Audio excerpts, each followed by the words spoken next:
¿Qué tal? ¿Cómo están? Los saludamos y les damos la bienvenida a este resumen semanal de Senado Noticias, donde vamos a estar repasando la información más destacada que dejó esta semana legislativa. Y para comenzar les contamos que se realizó la ceremonia de investidura de Marcela Sabat y Claudio Alvarado. Ambos juraron como senadores de esta corporación. Los detalles los tenemos en la siguiente nota.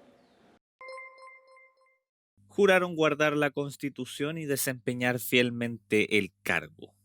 Sí, juro, Presidenta. Sí, juro, Presidenta.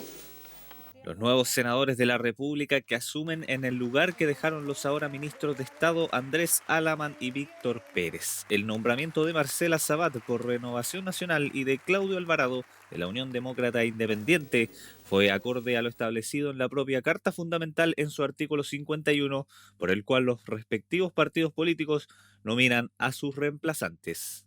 Si así lo hiciereis, Dios os ayude, y si no, Él y la patria os harán cargo. En consecuencia, declaro que su señoría queda investido en el carácter de senador y por tanto incorporado a la sala. 39 años tiene Marcela Sabat Fernández, electa como diputada por primera vez en 2009, cargo que ostentó por 3 periodos electorales. En su currículum legislativo destaca por iniciativas asociadas a la infancia, el adulto mayor y la equidad de género. Clave fue su participación en la reforma que garantiza la paridad en el proceso constituyente y en impulsar un postnatal de emergencia. Llego a la vacante de un senador histórico de Renovación Nacional y también, por cierto, agradezco a los miles de chilenos y chilenas que me eligieron como diputada.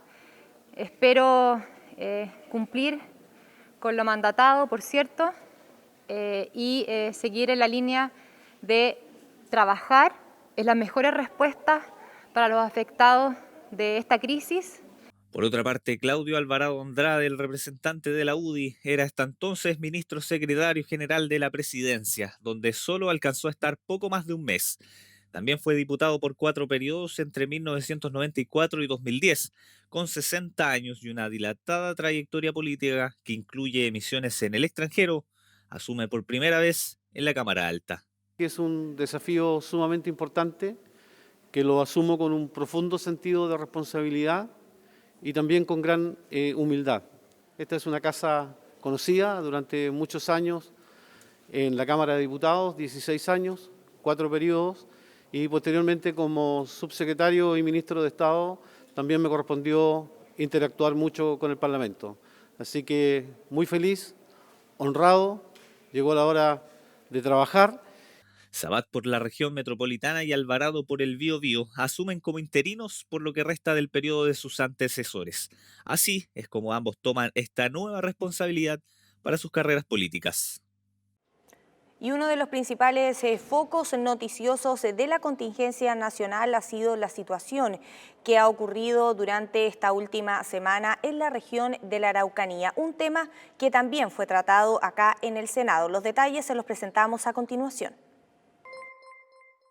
Una sesión especial de sala, 3 comisiones, múltiples puntos de prensa e incluso reuniones en La Moneda. La reciente escalada de hechos de violencia en el sur del país, especialmente en la Araucanía, concentró buena parte de la agenda político-social de la última semana y anticipa un foco de tensiones con el que deberá lidiar el nuevo ministro del Interior, el ex senador Víctor Pérez, cuya primera visita a la zona llegó en un momento complejo. La sala del Senado se convocó de manera especial para opinar, evaluar y conocer más antecedentes de lo ocurrido y lo que viene para la zona. Hay que investigar, los responsables tienen que ser procesados y nuestros tribunales tienen que aplicar la legislación. No más violencia en Arauco, no más violencia en la Araucanía. Es urgente devolver la paz y la tranquilidad. Es la única manera de avanzar, es la única manera de progresar. Resolver la huelga de hambre, como lo hizo el primer gobierno del presidente Piñera, como lo han hecho los últimos 4 gobiernos en Chile. Escaño reservado, es una materia urgente. Apoyo a los 5 municipios afectados, es una materia urgente. Una mesa de diálogo conducente a una segunda etapa, a un mediano plazo, donde se requiere acelerar el trámite de proyectos relevantes como el Consejo del Pueblo, el Ministerio de Asuntos Indígenas, escaños reservados para el Parlamento también. Aquí hay una prueba de fuego para todos los parlamentarios. Vamos a aprobar todos que tengamos escaños reservados también para el Parlamento. Huelgas de hambre, 2 dependencias municipales siniestradas, manifestaciones, tomas, marchas, hostigamientos a comunidades indígenas y agricultores locales, cortes de caminos y tiroteos con civiles y uniformados heridos motivaron que las comisiones de Derechos Humanos, Seguridad Pública y también Defensa aludieran al tema. Fue en Derechos Humanos donde la voz de los indígenas fue explícita en reclamar el cumplimiento a cabalidad del Convenio 169 de la OIT y un diálogo sin presiones ni condiciones de parte de la autoridad. Es difícil hablar con personas que se atrincheran en lo jurídico, se atrincheran en las posiciones. No, yo creo que esta es la forma de diálogo para los mapuches. Bueno, eso es lo que usted piensa. Sentémonos para ponernos de acuerdo cómo podemos abordar esta situación. Eso le estamos planteando. Pero cuando nos dicen, nosotros consideramos que como institución del Estado, como Ministerio de Justicia, estos son los diálogos válidos para hacer esto. Bueno, es una imposición. Y en el caso de nuestro Lamien Machi Celestino, esta huelga de hambre fue mandatada desde el mundo espiritual, porque él es una autoridad ancestral de nuestro pueblo. Por lo tanto, nuestro Lamien está dispuesto hasta llegar hasta las últimas consecuencias para que se resuelva el tema y él poder realizar su ejercicio espiritual en su rehue, con su familia, con su gente, en su territorio.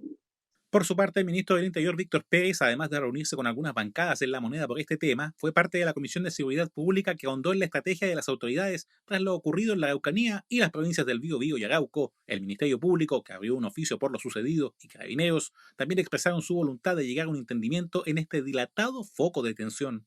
Es un tema extraordinariamente delicado que nos debe obligar a todos a asumir nuestras responsabilidades. Y yo como ministro del Interior claramente asumo las mías, que es proteger a las personas, respaldar la acción policial para detener a quienes cometen delitos y ponerlo a disposición de los tribunales.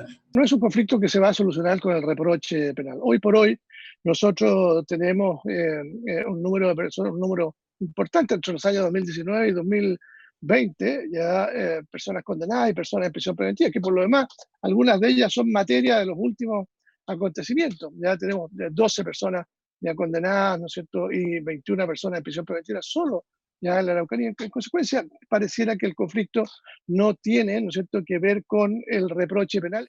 Igualmente, el nuevo ministro de Defensa Nacional, Mario Desbordes, en la comisión respectiva, fue consultado por la situación y la presencia de las Fuerzas Armadas en este escenario. Allí comentó acerca del uso de la fuerza y su aplicación en procedimientos en la Araucanía, reconociendo uso de munición de guerra contra los militares.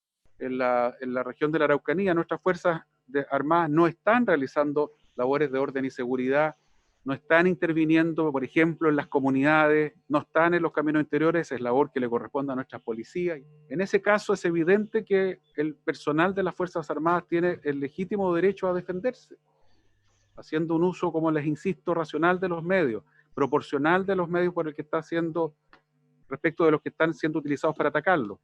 A lo anterior se suman declaraciones diarias de senadores de todas las bancadas lamentando manifestaciones de odio racial y acciones violentas con diferentes motivaciones que han contribuido a generar un lamentable panorama en el sur del país.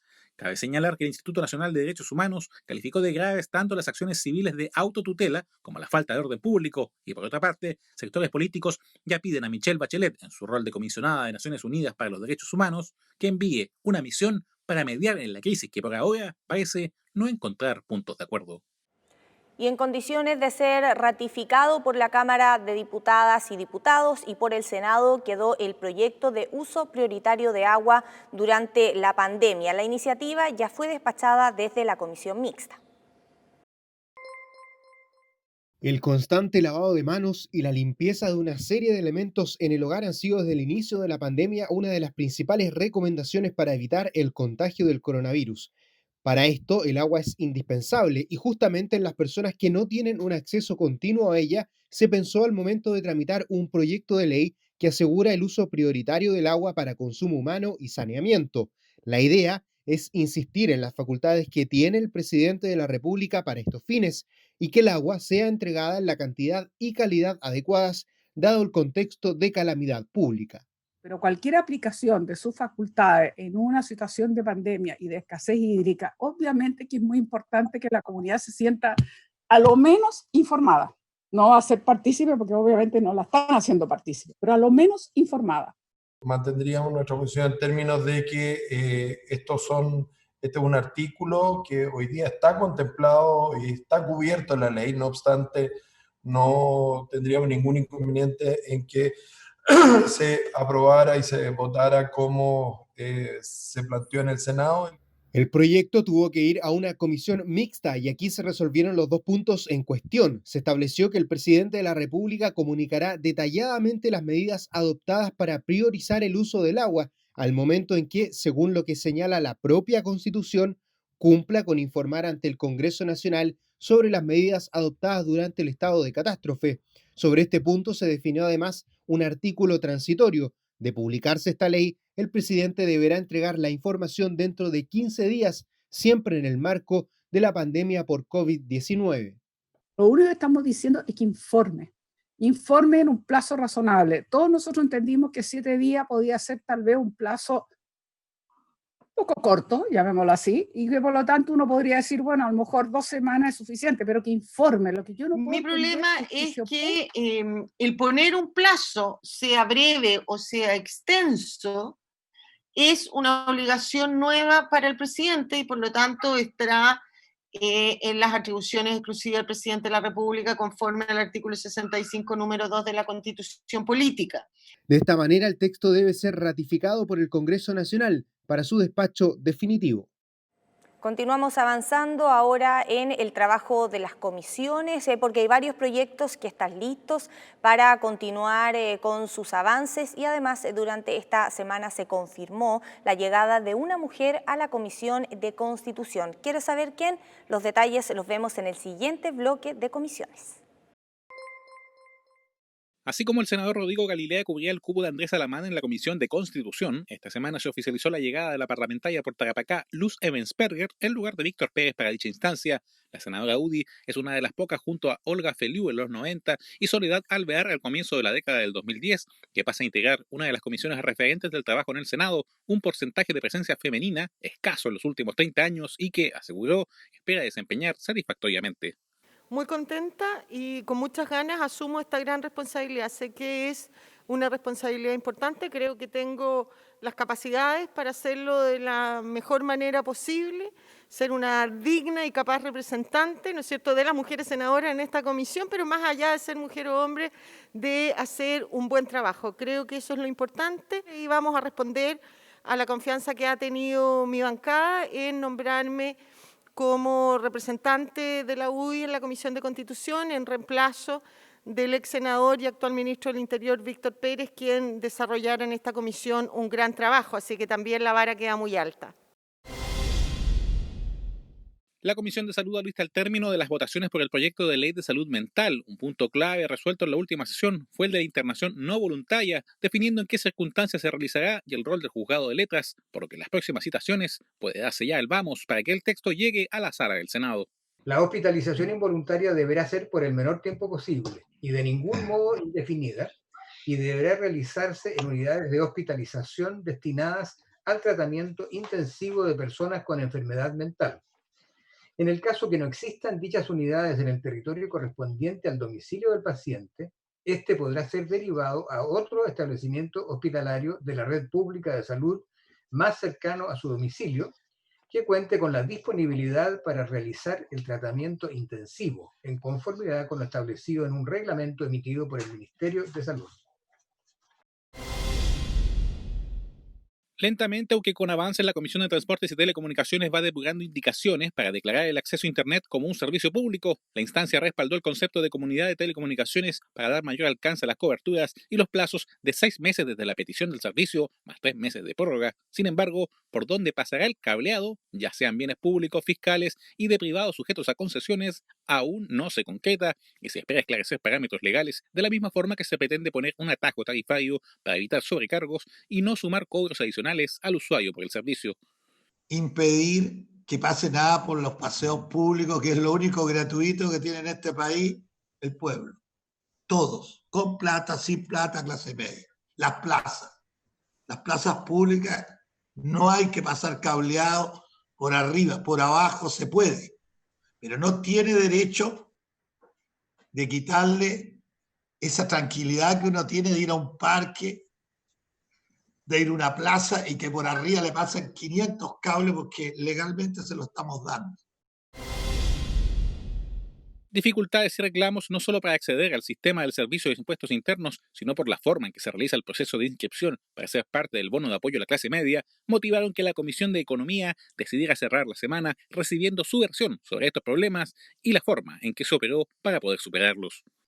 Es bien improbable que finalmente existan personas que vayan a obtener el beneficio de manera indebida, puesto que nosotros estamos haciendo precisamente todas las acciones orientadas a que esas personas que estaban en esa posibilidad tengan la oportunidad de, como digo, de rectificar su información y de esa manera no se expongan a ninguna de las sanciones que establece la propia ley.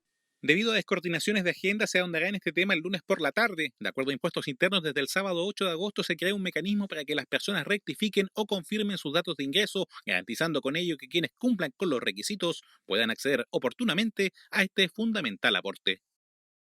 Y continuamos avanzando con las noticias legislativas porque la Sala del Senado despachó a su segundo trámite constitucional un proyecto que busca que no se pierdan aquellos alimentos que son aptos para el consumo humano. Los detalles los vemos en la siguiente nota que preparamos.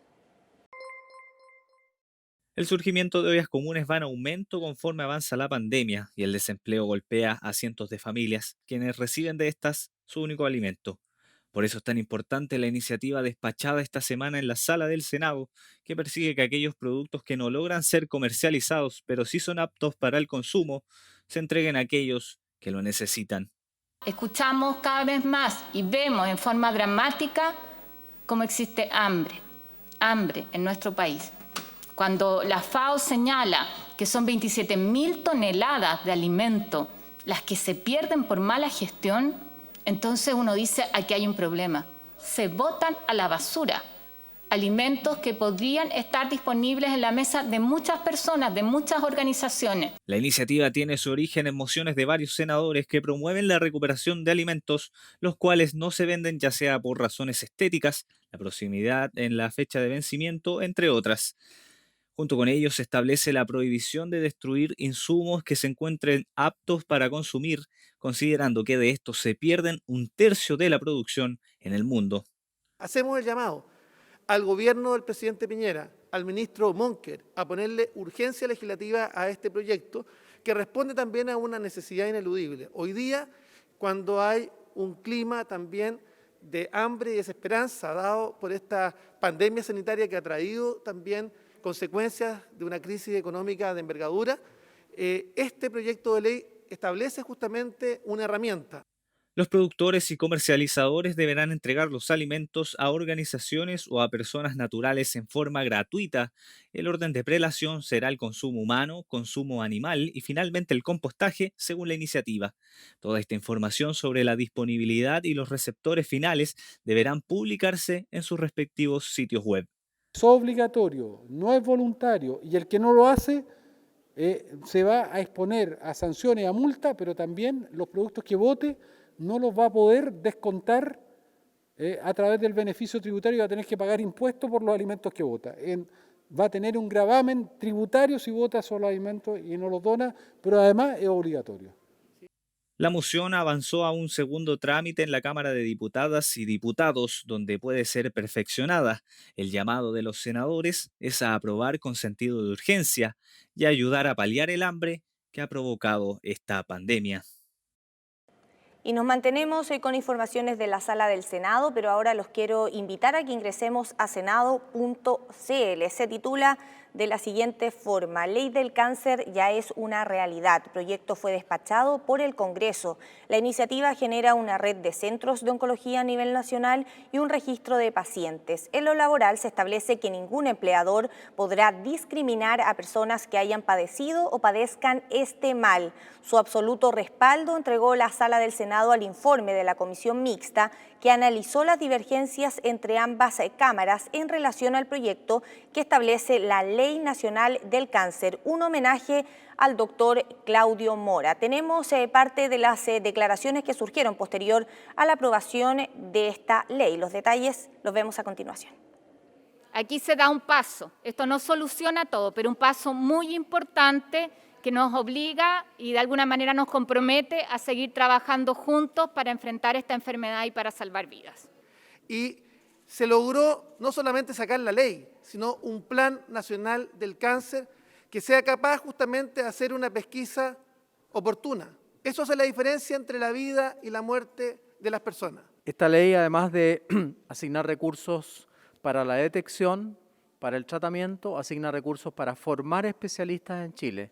No solamente médicos, también enfermeras, físicos médicos, tecnólogos médicos. Por lo tanto, tiene una visión de futuro muy importante. Favorece la investigación, favorece el encuentro público-privado y crea el Registro Nacional del Cáncer.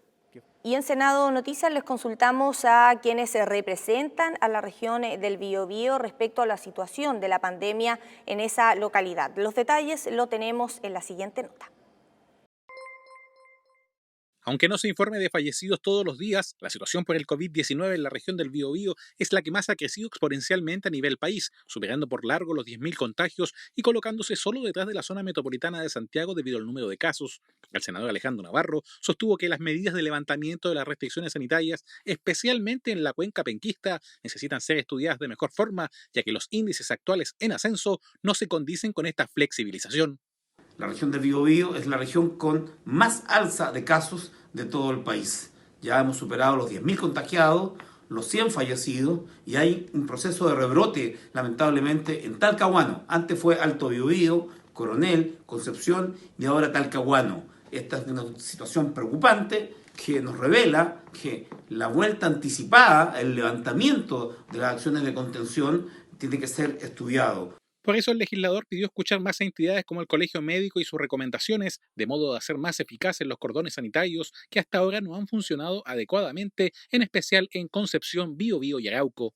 Los cordones sanitarios hoy día no han servido para el efecto de impedir la expansión de la pandemia y este paso a paso tiene que ser evaluado. Hay que escuchar al Colegio Médico porque la región del Biobío, que no estaba dentro de las regiones con graves problemas, hoy día lidera el nivel de contagio en Chile y eso es un dato que debemos tener presente y espero que el Ministerio de Salud lo evalúe porque Concepción y Talcahuano requieren cuarentena, la única medida efectiva que ha logrado controlar el crecimiento de la pandemia. La senadora Jacqueline Van Rysselberghe también está al tanto de la situación, aunque no entregó comentarios a Senado Noticias. Desde el Colegio Médico han confirmado que las cifras se concentran en Concepción y Talcahuano, aunque el listado oficial del Ministerio también sitúa a Los Ángeles y Coronel con focos significativos entre casos nuevos, acumulados y activos por coronavirus. El reciente cordón sanitario aplicado desde el martes en Talcahuano fue bien recibido, pero el pedido de cuarentena se reitera en estas y otras zonas de la región, donde las autoridades locales se han visto sobrepasadas para solicitar a la población acatar las medidas de confinamiento. Todas estas informaciones usted la puede ampliar en nuestras plataformas, estamos en redes sociales, pero también en nuestro canal de YouTube TV Senado Chile, donde usted puede repasar el trabajo de las comisiones, también revivir las sesiones de la sala del Senado. Todo eso usted lo puede encontrar en nuestro canal de YouTube TV Senado Chile. De esta forma hemos llegado al final de este resumen semanal de Senado Noticias. Como siempre le agradecemos que se haya informado con nosotros y los dejamos invitados para que se queden en la programación del canal del Senado.